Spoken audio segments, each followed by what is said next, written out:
Hi, good morning. Thanks for joining me again. Hey, we're going to start working on this record player. I've had a pretty good luck with record players the last week, so why not do another one? I know nothing about this. Please do not touch. Yes, it really works. Then why is it here? Oh, busted needle. Not sure how it can work with a busted needle. I certainly don't have one. You know, I don't stock these kinds of things, so it looks like we're on our way to buying a needle. Okay, otherwise, does it really work? I guess that's what we're going to find out here.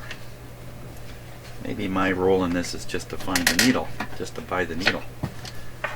Again, this is another machine coming from a resale shop in Toronto. It's in the east end of Toronto.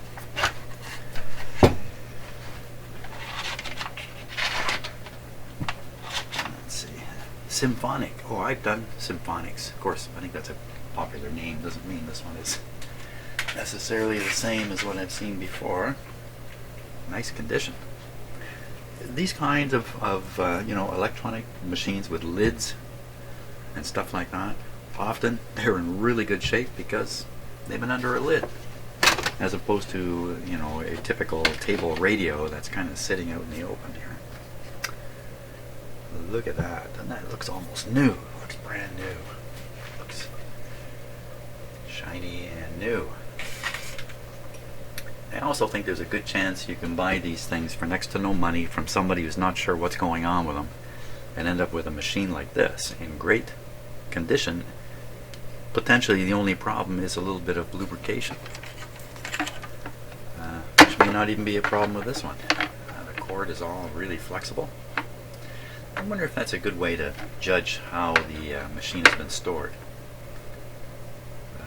Just feeling the cord. Of course, this cord is inside here, protected again, but that's just as flexible as a new cord. Well, what do we do here? We just plug it in and check it out. Let's look at this missing needle situation here. Yeah, the needle's definitely missing. That's a pretty old cartridge up there, too. Do I have a needle? Boy.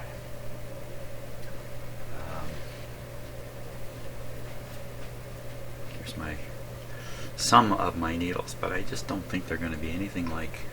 I mean, what are the chances? There's a million needles out there. No, these are nowhere near. These are old guys anyway.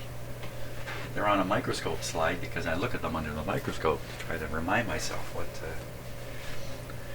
what needles look like. Let me just look one more place. I have a little bucket here.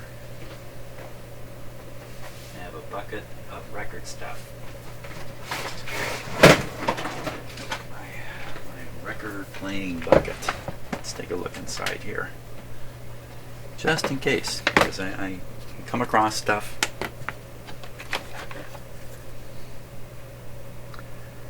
That looks pretty close. Wow, let's take a look here.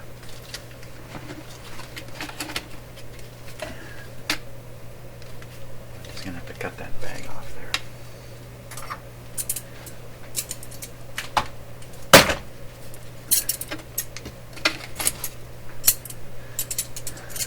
Okay. Now these things pretty much have to be exactly right.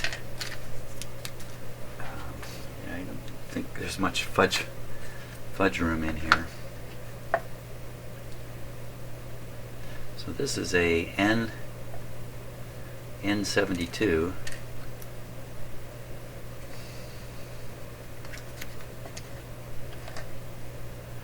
It's not identical. Pretty darn close. Wow, you know what? This might actually go in there. Let's look and see what else I've got. There's an old needle.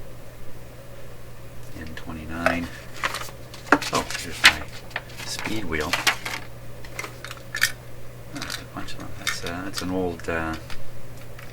Potentially that would go in a jukebox. Hanging on to this because I think I can rebuild these things. I don't know. That's what I'm thinking. Entire cartridge.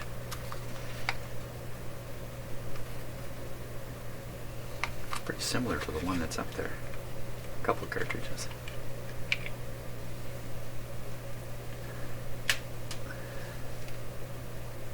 It's identical. But there's no needle. Where's the needle for it?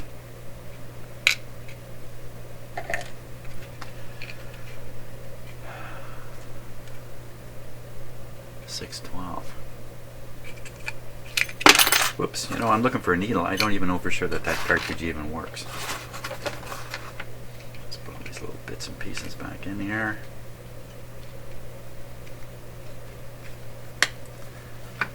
It's good to look through stuff once in a while. Oh, look at that. All kinds of little goodies there. See, I don't even know what I have. Very old ceramic cartridge. Again, I'm retaining it because I think I know how to fix these. I think that's a weight bar. This is my pocket scale. I should have this out for use. This is just for reading the pressure from the needle.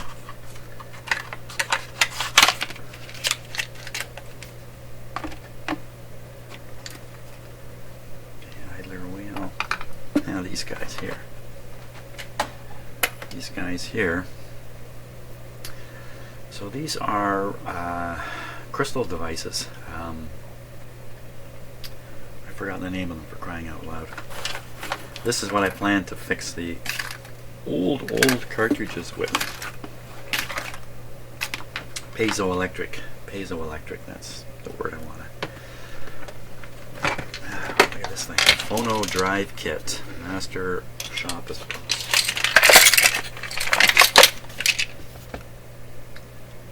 All kinds of Deweys, lots of cartridges right here. I don't know if there's any needles in there.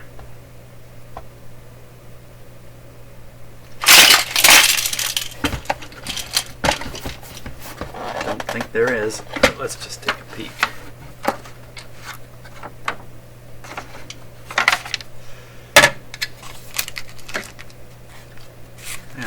Drive wheel still in the box. I got lots of these wheels here. Oh, look at those guys.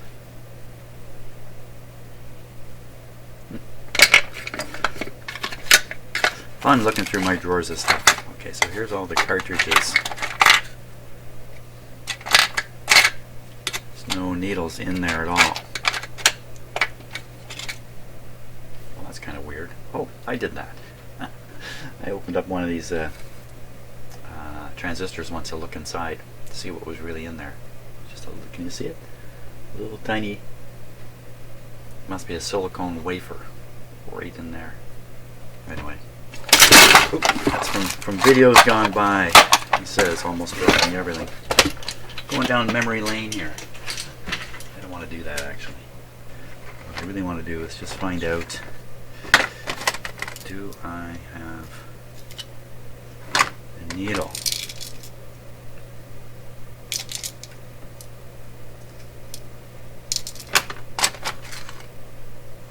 There's some in here.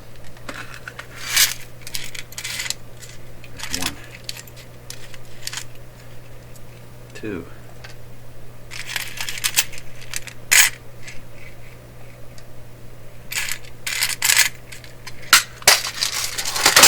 Not the right type. Okay, a cartridge with a needle, but the wrong kind. Wow, I got a lot more than I thought. Really. Oh my gosh, look at them all in there. Hey, this one's got some needles. There's one right there. Oh, they've all got a bunch of needles. Okay, so this is N72. This is N72. So they match. It actually matches. So this is an actual proper needle. Look at it, it's in bad shape though. Okay, I got one. Let's put it there. There's another one looking pretty similar. ST8. How's that compare?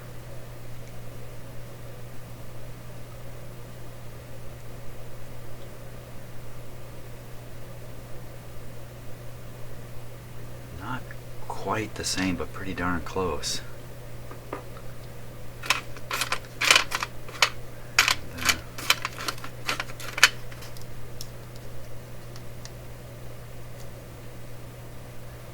Oh, look at that. I know what that is. I've had the turntable like this. Wow. Hey, these are pretty valuable. Hey, it's a gold mine. I had no idea I had this much stuff. I bought this all as a collection at a ham fest or something like that.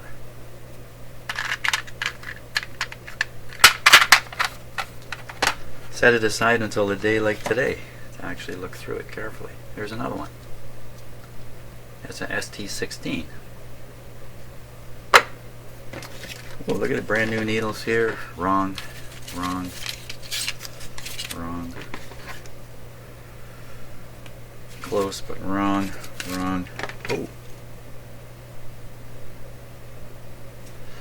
That's an N. Not quite right. Close, really close. Okay, I got one needle. I actually got one needle. So we got something to work with here. Okay, sorry to drag you through all that, looking through my box of stuff. Lots of fun for me, don't know how it was for you.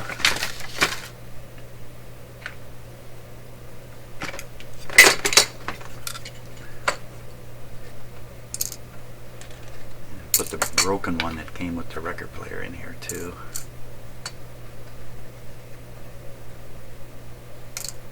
Keep the new one out here, the good one. Maybe we'll see. The problem with these things is that there's a number of different companies and a number of different numbering systems. You know, look at this thing. It's 286 SNDS. It says right on it ST90. You need a index to compare this to. Oh, this guy came out of that other. Now he's going in here. I know I have a cartridge. I think I'm going to hang on to this cartridge out here too. So that's the three things we'll retain. We'll drop, I'll drop everything inside and see it go under the platter.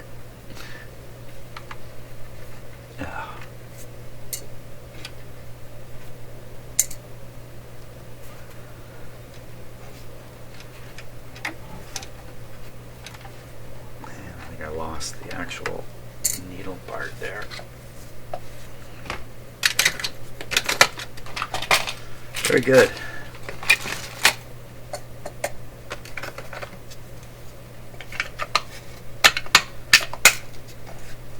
Made in Canada, Scarborough, Ontario.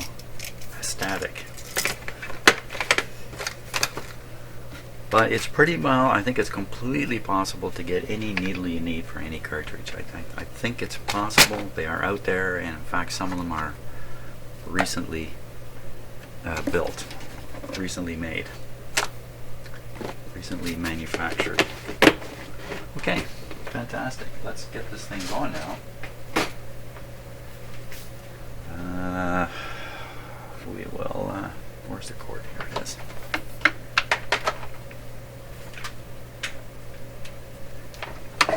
In here.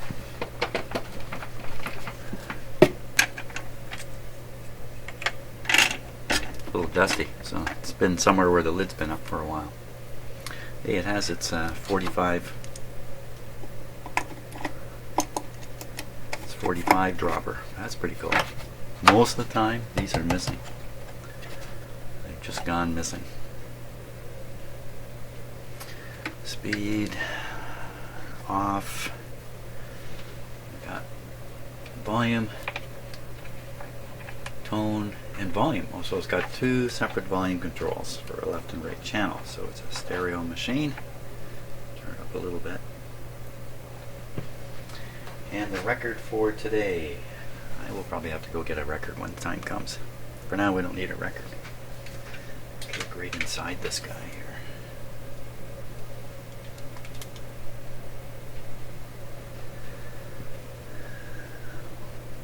Okay, power on.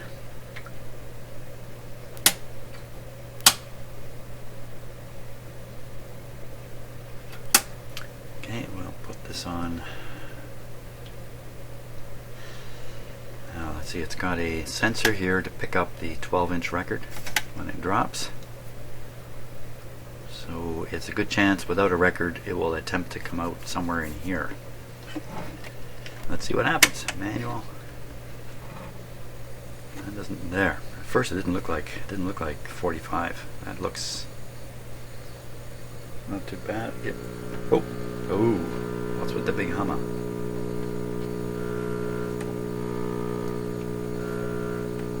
Wow, she's a Hummer. Did it say that on here? Needs needle, turn slowly, loud buzz. Okay, so it's got 3 big hits against it. Well, that sounds like a power supply hum, but it could also be a hum from wires being disconnected. No. Everything looks okay. Let's see if I can make contact with the. See, they've got these little sleeves on here, make it a little difficult. I'll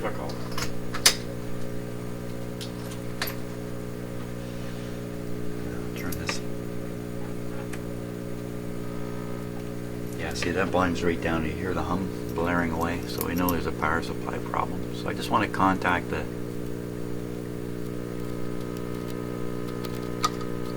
Well, you know, I can hear it. That's one channel. That's the other channel. Okay, so cartridge is working.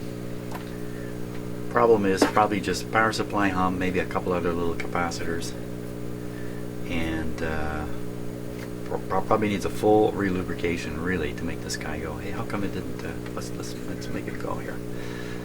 So okay, so with this arm down, it thinks there's no record to play. So we got to have this arm up, and you can actually swing it over there. It'll stay up. That'll fool the record player.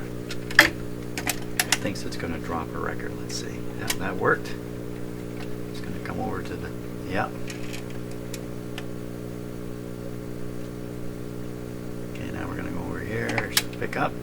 Oh, it's working fine. I will try playing again because it thinks it just dropped a record because this is up. Okay, let this drop.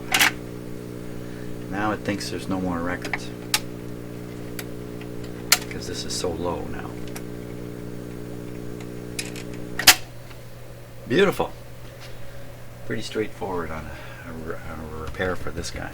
So I think the first thing we'll do is we'll try to get the turntable up and out of here.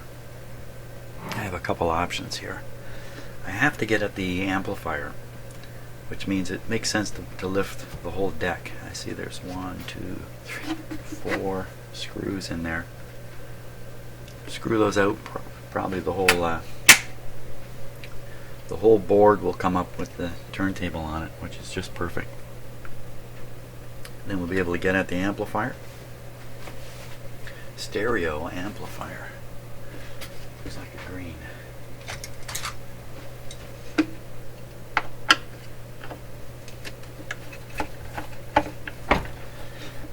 So the weather's turned cold outside again. That's just kind of normal for middle of January. It's about minus 15 outside when I got up this morning. And I think there's a dusting of snow coming.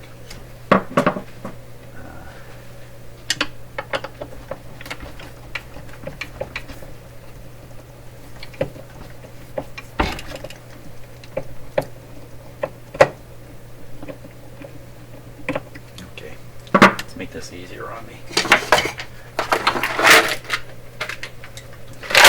Too lazy to turn the screwdriver that much. I have to put them in later too. So give me a little.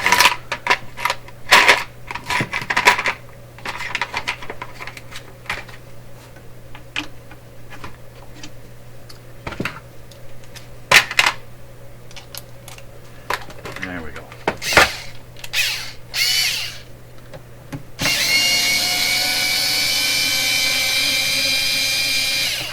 That's a lot better. Oops. Oh, I don't know if I can get down into these. Wow.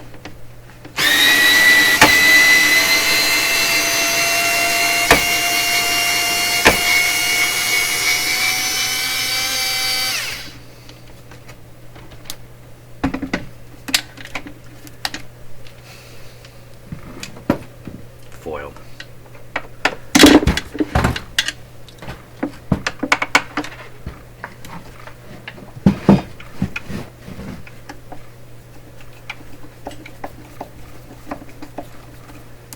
These screws are tough.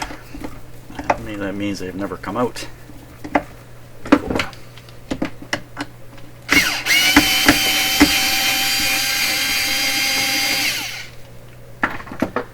Okay, just for double, triple safety, I might pull the plug out. There. Lock this down, even though it doesn't have a needle. We got it. Oops, I didn't want that to really come out of there. Yep. Okay, now there's going to be wires under here going places, probably towards the front. So when I pick this up, I can't see the wires at first. I don't want to tug too hard on them. Okay, so I'm looking. There's wires all over the place under there. You're supposed to flip this over then. Oh my gosh, there's bundles. There's a bundle of wire in there. Oh, you know what? It's the speaker wire, of course. These speaker wires have quite a bit, so you can pull the speakers quite a distance away.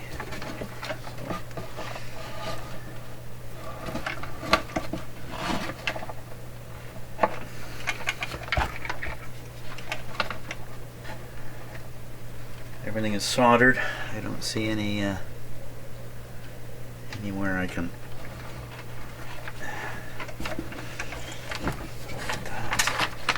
There, almost. There we go. Okay, so usually is a way you can stand these guys up without disconnecting any wires. And we're taking a close look at what they've done here. Circuit diagram in there. Excellent. And a couple of Japanese vacuum tubes. Can you see in there? So this one I see right away has a lot of black, tarry looking staining. You know what? That's on the outside. So if that was on the inside, it's pretty ugly. If that blackish stuff.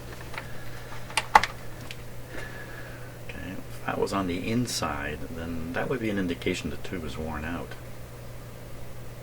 But this is actually spilled onto it from outside, so it's probably dripping down from the mechanism up above, dripped onto the tube.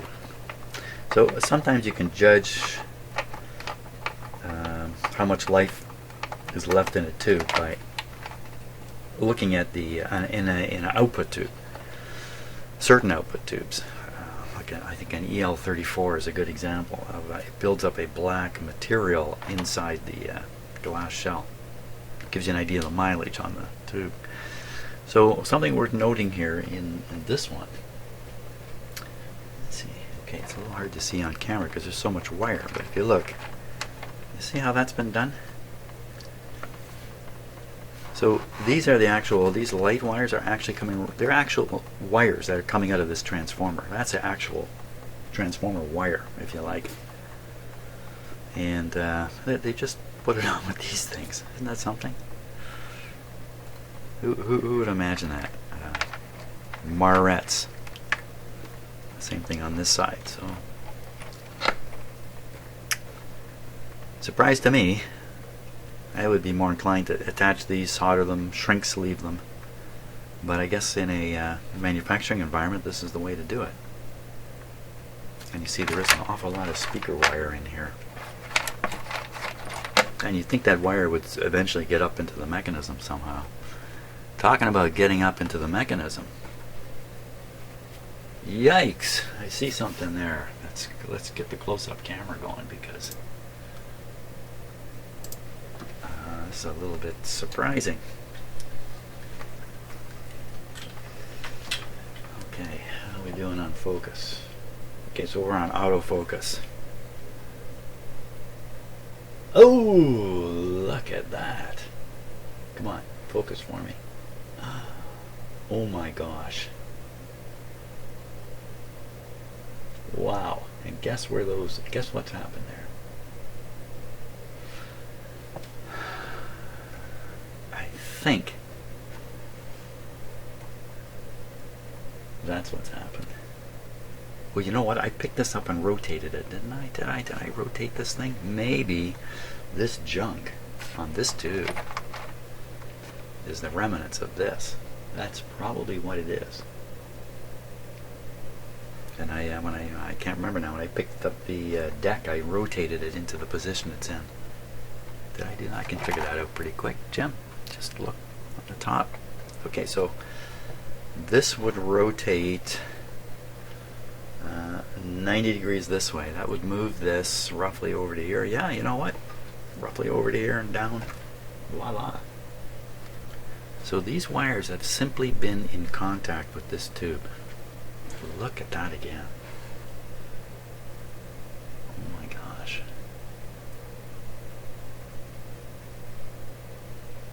I don't think there's any copper showing, but you know, lucky that's a glass tube, or if that was a piece of metal. Ba-boomba. And I'm pretty sure these are power wires. And they're going towards the motor here. Well, yeah. Remember I just plugged this guy in and turned him on?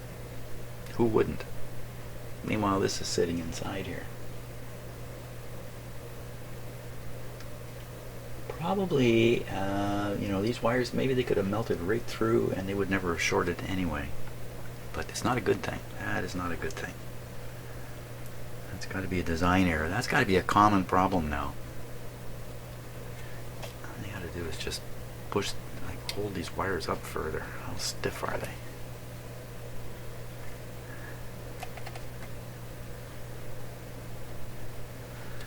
They're okay. So somehow I'll have to.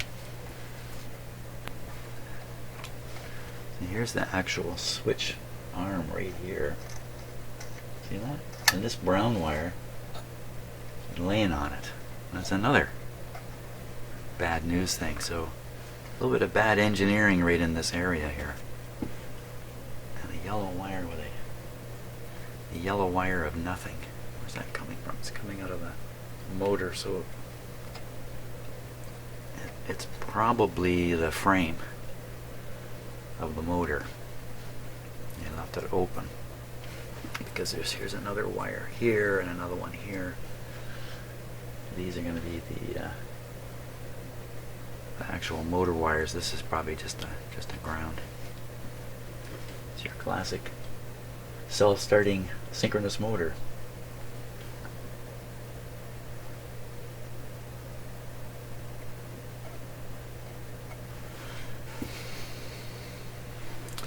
Okay, as for lubrication, well, we got the close-up camera going. Lubrication. Okay, so you know what? It's still lubricated, which is why it's working at all. The lubricant, I'm sure, and I can feel it with my finger, it's a little dried up, but it's still lubricating. Probably again because this thing was in a case, kept closed, and probably sitting in the back of somebody's closet for a long time. See, I get caught up in the mechanism. You could get this hooked accidentally, then put the whole thing back together with a wire kind of hooked up in it somewhere. Then you'd be turning it on and wondering why it's doing what it's doing.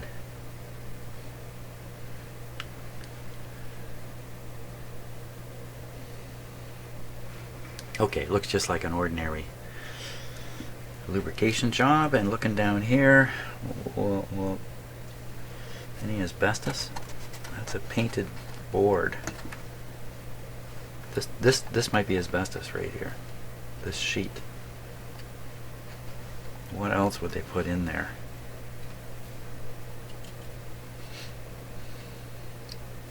A bunch of riveted stuff. So we got the knobs on the front, which of course we're going to have to pull off.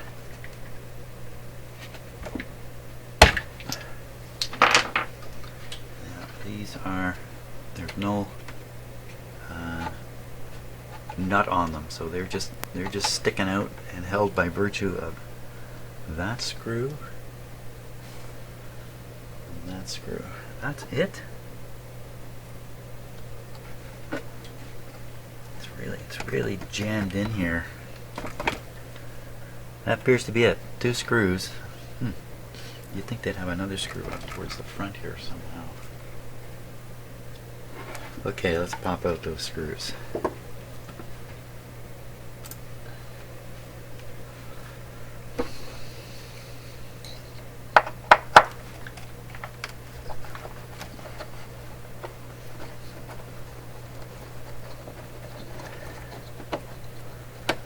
It's just after 10 o'clock, so I don't think I'm going to get through this. 10 o'clock in the morning. Okay, here's something worth taking a note. Here's a ground wire soldered right on there. Oh, that green gook. Not sure what that is.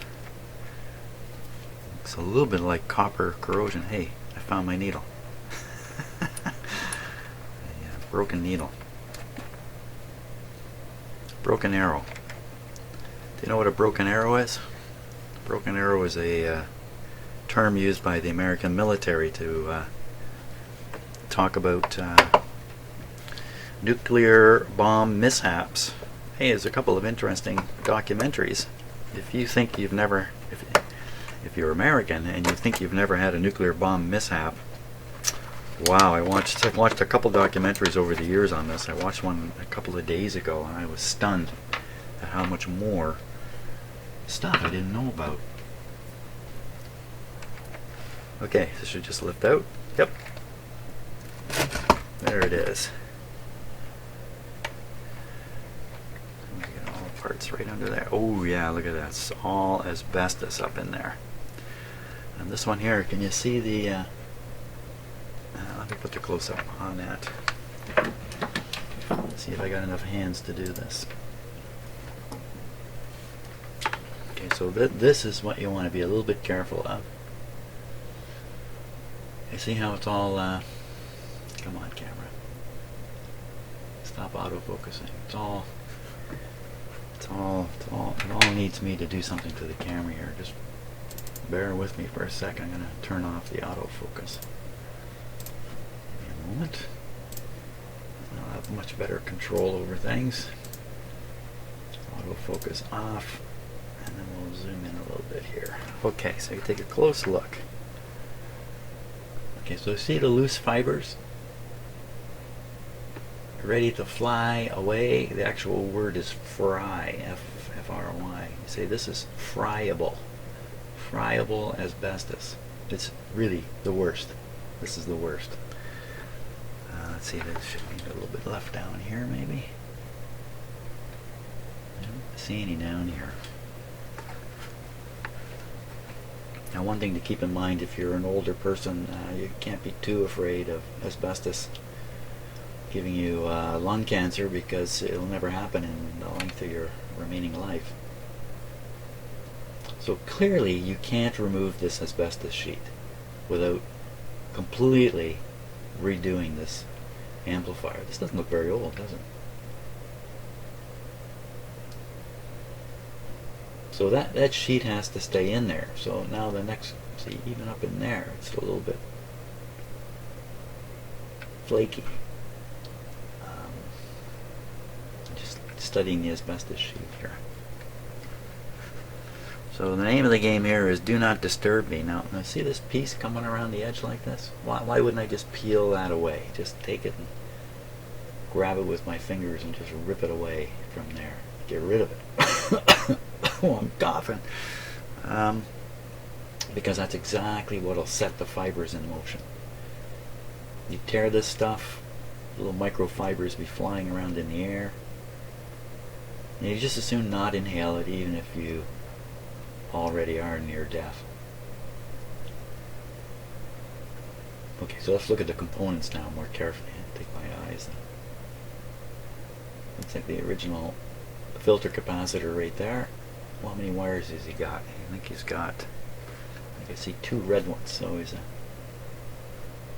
2 guy. Hey, is that sort of the guts coming out of that capacitor? Kind of blowing out there? Pushing out? Doesn't look normal. At the other end. And the other end is covered. Okay, so this is the guy who's causing the hum. What is he? A 50 and a 50. Easy, very easy repair. That'll probably kill the hum 95%. These guys, these kinds of record players tend to hum because it costs too much money to build this hum free. I mean, you can't do it with so few components, and the idea is you can hear the hum, but as soon as the music starts playing, you can never notice it.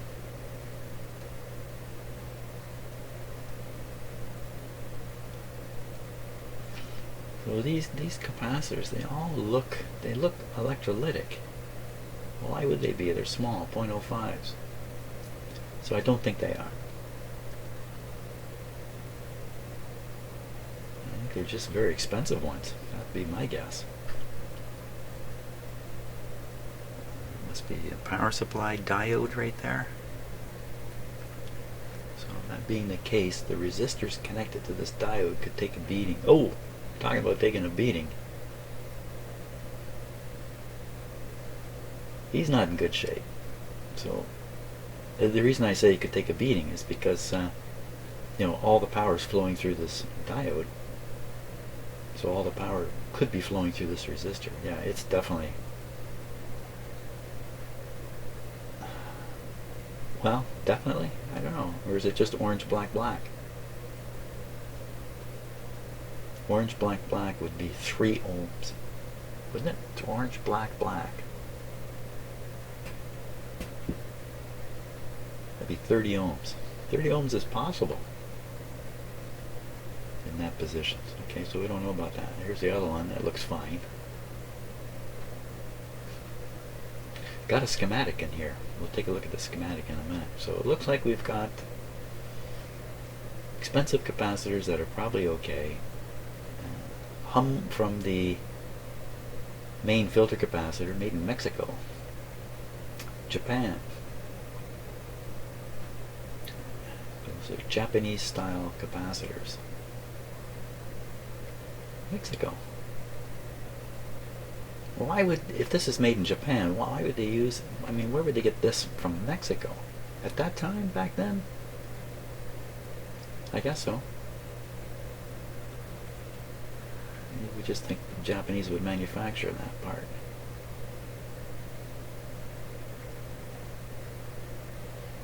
Not much else to see in here. Okay, so the decision around this asbestos for me is to throw some tape over top of that and kind of hide it away. Of course, the tape kind of, I don't know, why do they bend it around the edge like that? Is there some reason for that? They want it, there's some rivets there. So they want to get it in behind this diode, I guess, is the main thing. Or they would love to have done the whole inside. This comes up a little bit, but all these protuberances through the you know, the tubes and all that stuff. Oh, this is ready for a third tube. I wonder if that would be the rectifier tube. It would be sitting right there, and instead it's got a diode. They want to cover the hole. They want to cover the hole. Maybe that's why they ran it all the way up there. I could potentially trim that away, but I have to go outside to do it safely and put tape over it and turn my nose away. Okay, I'm not seeing any more here. Let's start with this resistor. Start with the resistor. Okay, Mr. Resistor, what does it say? What does a resistor say?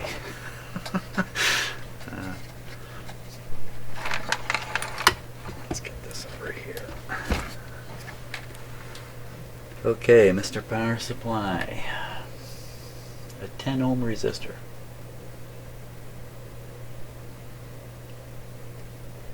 68 ohm resistor.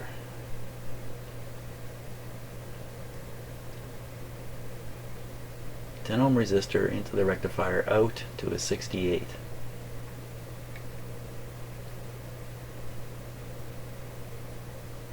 So if it's a 10 ohm, even though the color code doesn't seem like 10. And here's another one, guarding the filaments. Oh, that's a waster, isn't it? So I think this 200 ohm resistor is throwing away a whole bunch of energy that cannot be applied to the two filaments. You gotta find that guy, because he's going to be cooking for sure. Must be a big, I don't remember seeing such a big resistor. There's the 150 right there, and the other one's right over here, showing over here. And between them is a 4.7. No, that's not really between them.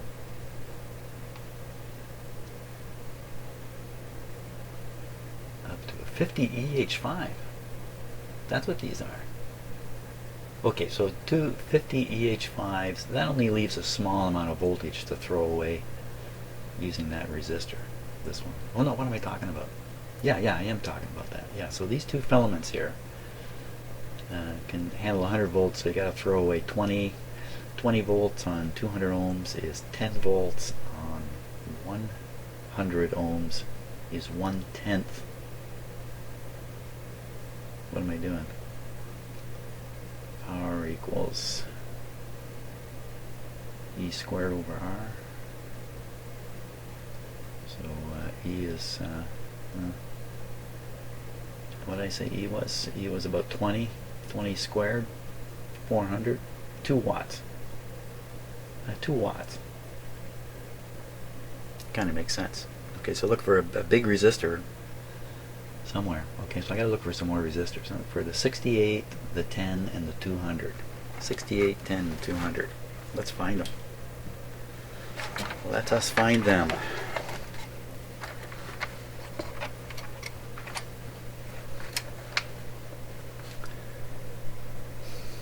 What did I say? 68. So that looks like 68 in that one right there. Blue, gray, black. 68.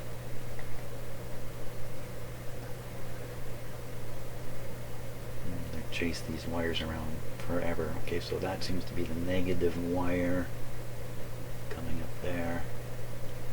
68 looks fine. 200 might be this one.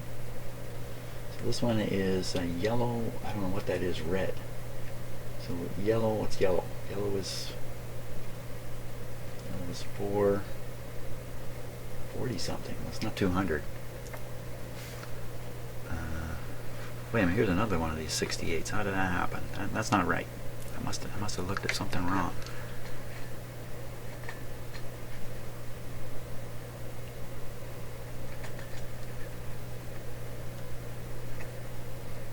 Where's the 200?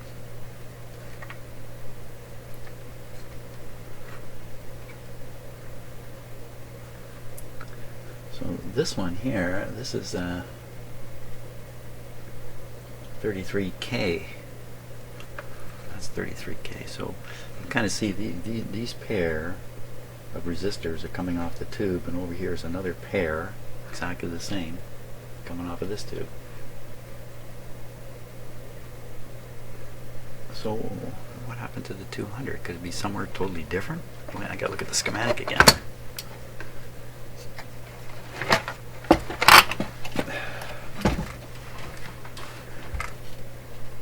The 200's right off the power line, right in series with the heaters. So I should be able to track it back from the heater. From the heaters.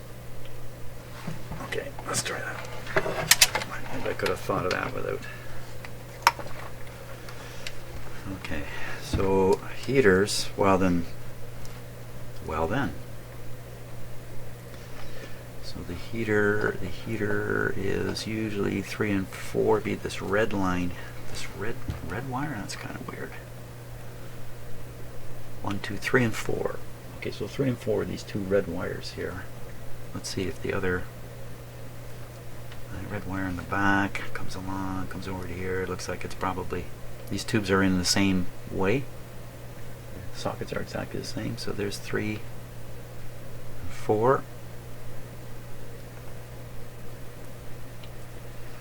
So we follow the green wire.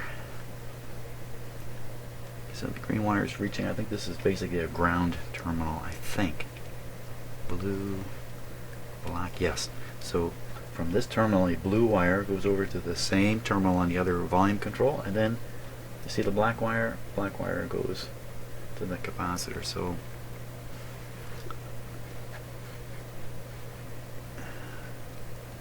the green wire just goes right there. Where's the 200? Where are you, 200?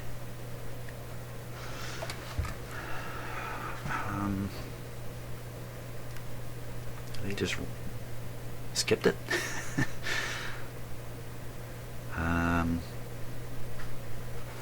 Okay, so let's follow the other red wire. The other red wire comes up here, connects to purple wire. Purple wire coming all the way around, all the way out, all the way to the motor, all the way to here. Now this is where the AC power is tied in. Right here. This is the AC power coming in. That purple wire is carrying the AC power. Follow it all the way back. Comes in, goes through the small resistor, reaches the diode. Does its thing. Now also should go to the heaters, so it goes to the heater, comes out the other side, runs over to the other heater, comes out the other side of that on the green wire. Green wire runs to the blue wire. Now where's that yellow wire going? Where's that yellow? Because so yellow wire is the other power line. So these are the two power wires, yellow and purple here. Yellow and purple. There is no 200 ohm resistor protecting these tubes.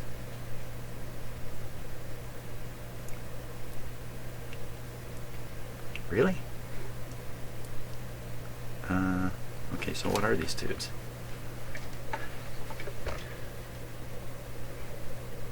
(50 EH5).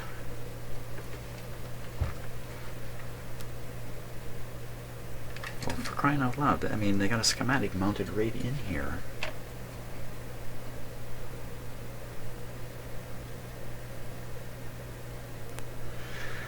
Well, what it looks like to me is they just cheaped out and they dropped the 200 out of the circuit, and so they have these two heaters in series right across the line.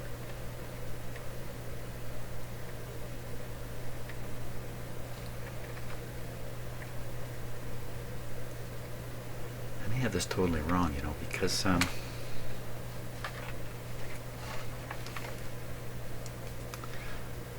looking for some other.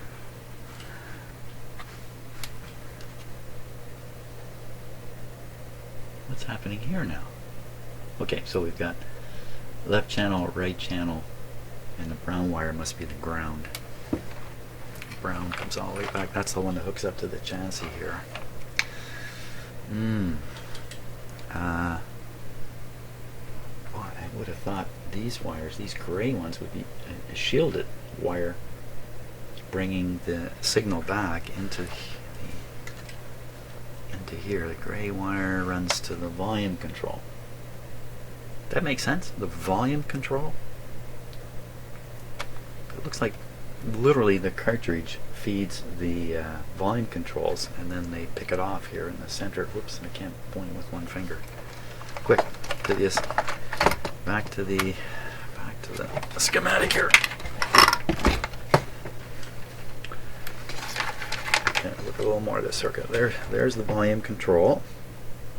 No, that's not the volume, is it?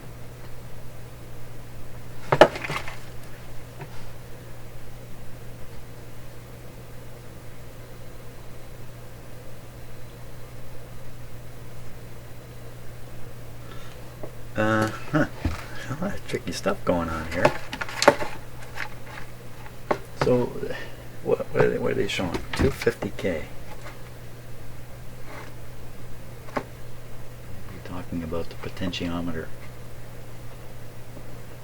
I'm watching the dotted line. Okay, so this is tied together to the tone control. This must be the tone control because they're tied together. Okay, so this would be the volume control.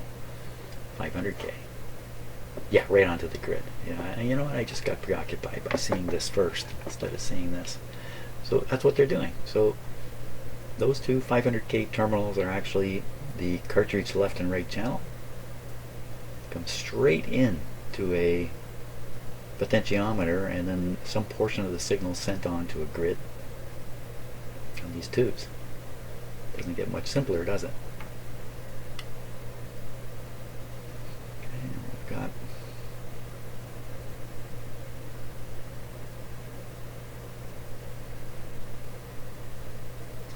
just looking at the screen grid wiring. Off the cathode here is a 47. We got to find these two guys too. A 47 to provide the bias. Should be another one over here somewhere. No, it's one. So they're using 147 to bias both of these, and bypass with a 10. We got to find a 10. We got to find a 10 in the 47, the 200. Find the 10 in the 47, and we got to find that 10 in the 47. That's for sure. 10 in the 47. Don't leave the camera in there.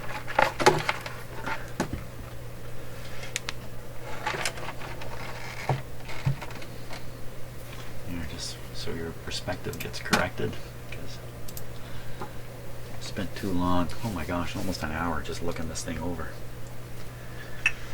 Okay, where are we at now? We want to find the 10 and 47. Okay, so 47 is really 50.05.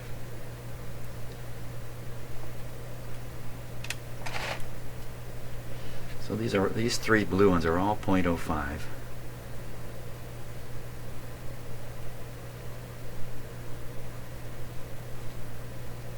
These two go to the tone control. It's the only terminals connected. So it must be a bleed down sort of tone control. This is the this yellow wire, I believe, is going to, let's call it a neutral point. I don't know what to call it yet.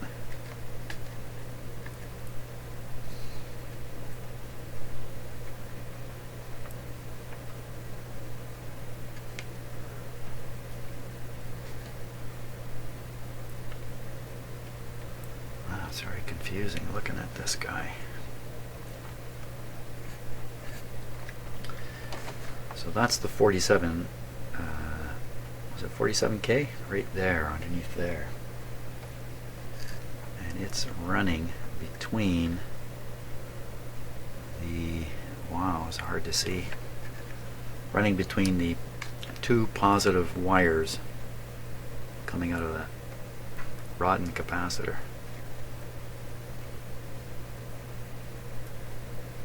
I forgot what I'm looking for now. I'm looking for a bypassed, must be this guy, 68. Not bypassed.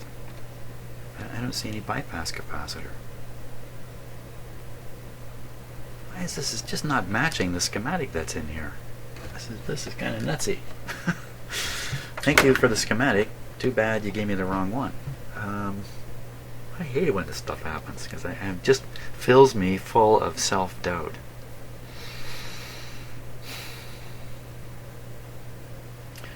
Okay, 50 EH5.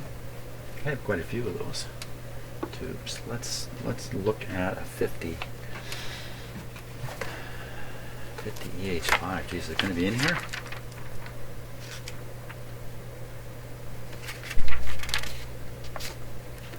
50CDL. There's no 50EH5 in here. It's a fairly modern tube. Okay, I gotta get it up on my screen here and take a look.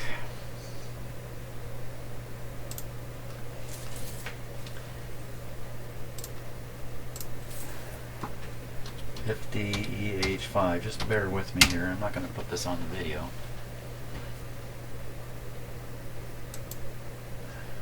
No, that's not what I want.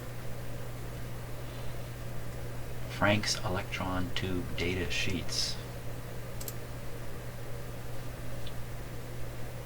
50EH5 pentode for AF power amplifier applications. Let's just see if we can spot the grid voltage. Grid.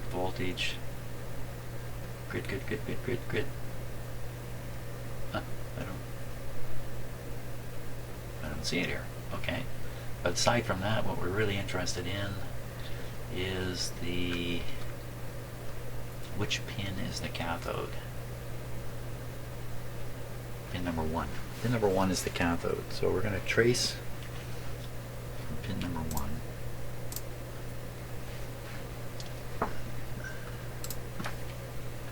And look for the cathode resistor and bypass capacitor.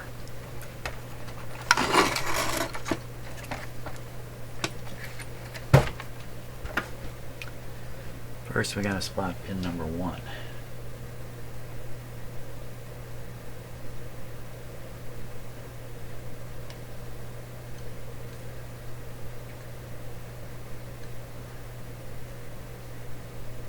I've been fooled so many times, I'm very cautious about looking for that. So I see the gap between the terminal with the blue wire and the terminal with the black wire. So the black wire is pin number 1. Black wire. Oh, 68. Not bypassed. Or is that black wire with a nice capacitor on it? No, it doesn't seem to be connected to the cathode. Let's look at the other one. Should be the same physical position. So in the background there, it's pretty busy, isn't it? Looking back there. So there's the 68 resistor. All by its lonesome on that pin back there. And then you can see this capacitor which goes to the that's different. Here's the one. Here's the one that would match the other one. Tone control. This guy could be the bypass capacitor here. It depends where it's connected. No, it's connected to the green wire at the pin number, looks like pin number 3. Green wire. Pin number 3. Green wire goes up here.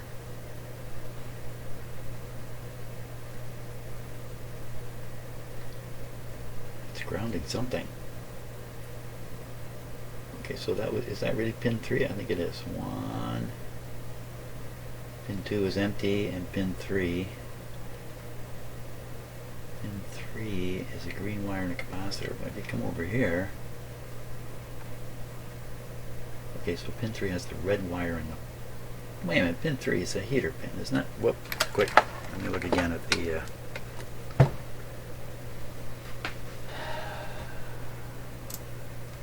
here. It's 3 and 4 are the heaters. 2 and 5 are the grid. 3 and 4 are the heaters.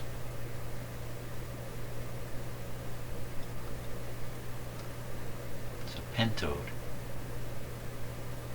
50EH5 is a pentode.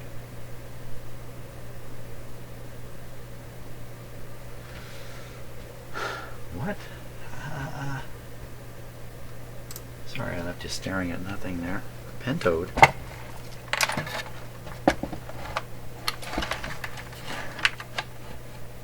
Just 1 sec. second here. I get this kind of.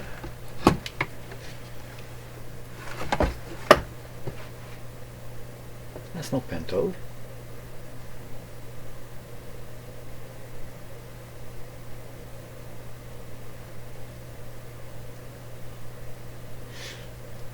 It's possible here they're just not showing the suppressor grid. Why wouldn't they bother? Because it's internally connected to the cathode. So they just leave it out entirely from the diagram. It's just the simplest bloody stuff. And I'm coming apart already. Oh gosh, how can I say?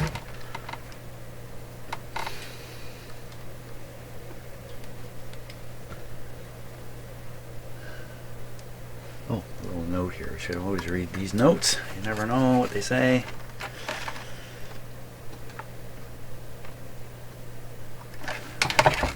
Some more notes over here.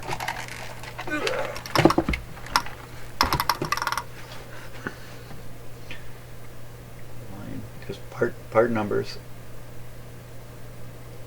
5 watt. Look at that. 200 ohm 5 watt resistor, and these 68s, does it say how many there are? No. 2 watt. It doesn't look like any 2 watt. That's 68. Is that a 2 watt, that little tiny resistor? I don't know my resistor wattages. Okay, 47. A 10. There's the 33K.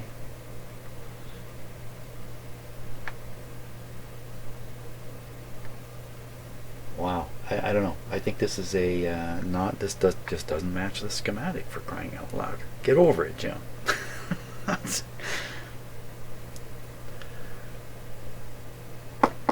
Okay, you know what we can do here?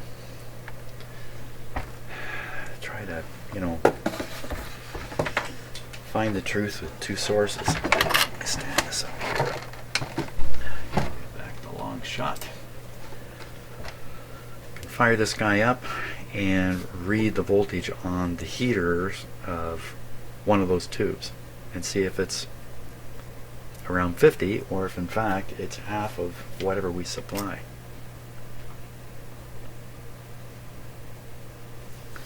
Can I turn this guy on fairly safely with it just sitting upside down like this?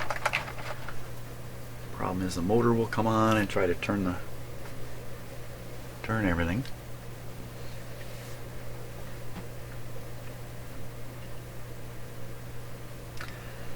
We can let that happen because maybe nothing bad will happen if the motor comes on.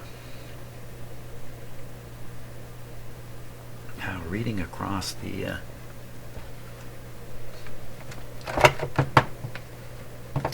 reading across that tube heater is a little tricky. Let's see. Not really. No, I can get at it here. Pretty easy. Let me set that up with a voltmeter and some clip leads so I'm not poking around in there.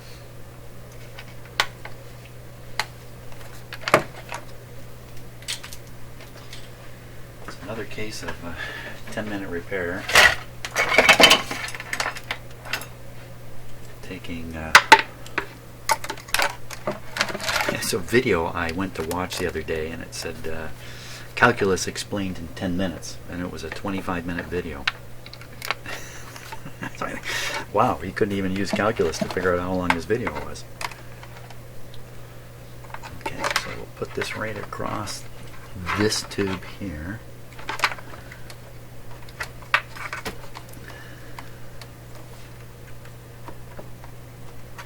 So the difference between 50 and 60 volts.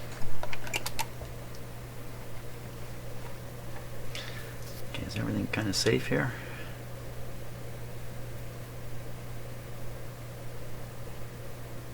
Said I was going to put tape over this, but I thought, you know what, just leave it totally alone. Even if some people might say, well, wet it down. Yeah, that will kind of hold the fibers in, but just leave it alone. Considering my history with asbestos, this little bit means nothing to me. Okay.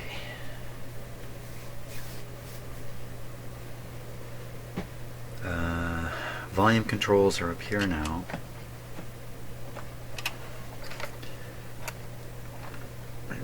want them turned up. It's down. It's down. Okay, both volume controls are down. Well, they're either down or they're full blast. And we got this set to 200 volts AC. Okay, so the motor may come on and make all kinds of funny sounds. We just ignore it while we quickly. This voltage reading, it'll just take a moment. It should come almost instantly. I'm going to start it up on restricted power and then flip it to full power if nothing really bad is happening.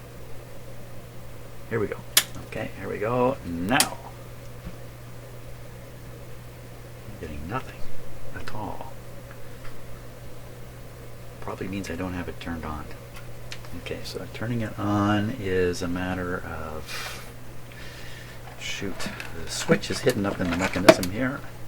The mechanism is getting really awkward.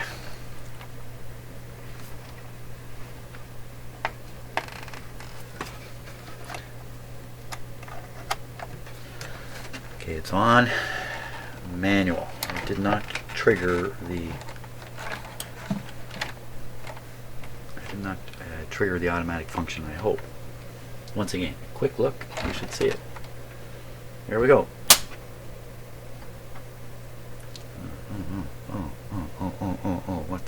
What? Oh, it's my classic mistake. I haven't plugged it in yet. It just adds to the excitement, doesn't it? Okay, this time we're cooking with fuel.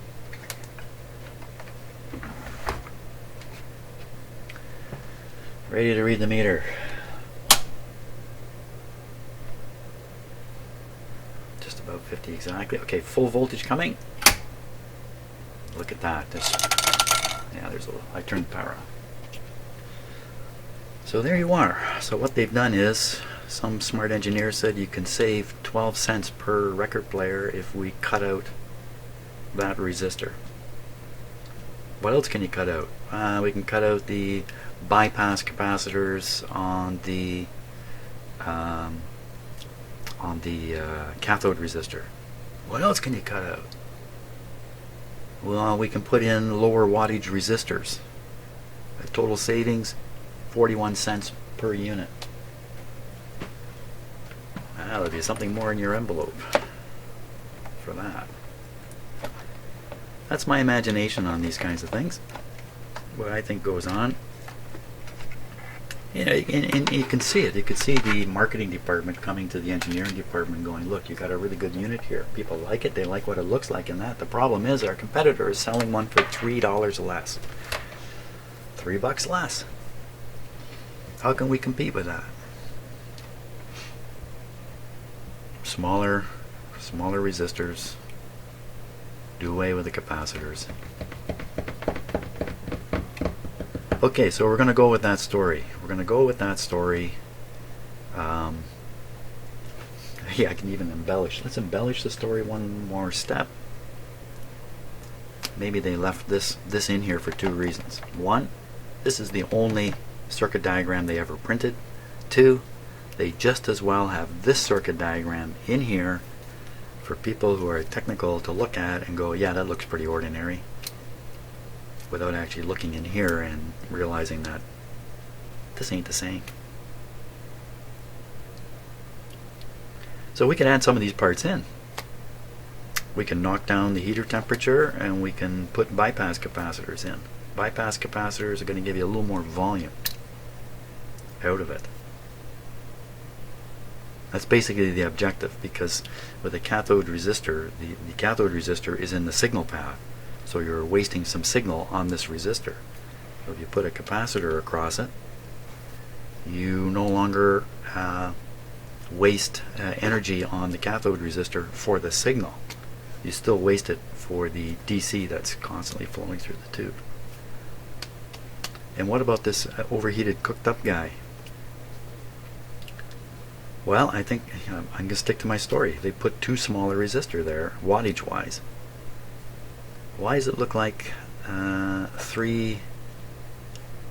Why does it look like it's orange, black, black? What's it actually read? Well, small resistors are a little difficult to test. Okay, power's off. Just read this right in the circuit. I'd have to look at the circuit diagram to know if that's really legit. 20 ohms.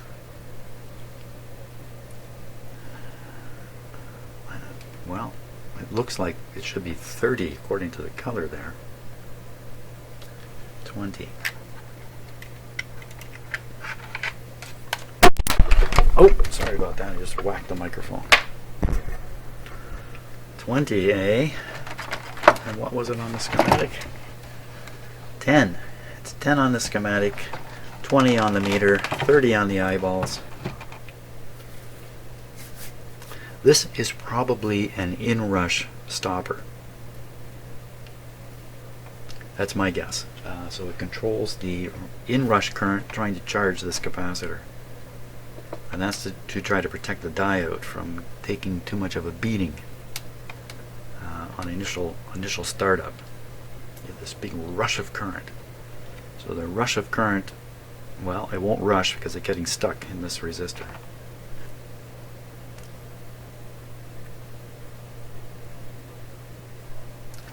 I think that's it for the checkout. I thought it'd be 3 minutes on this. Soldering iron in 5, listening to records in 10. No.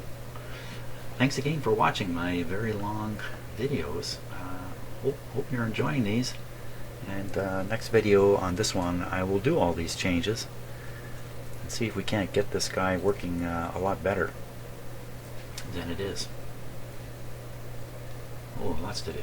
Thanks for watching.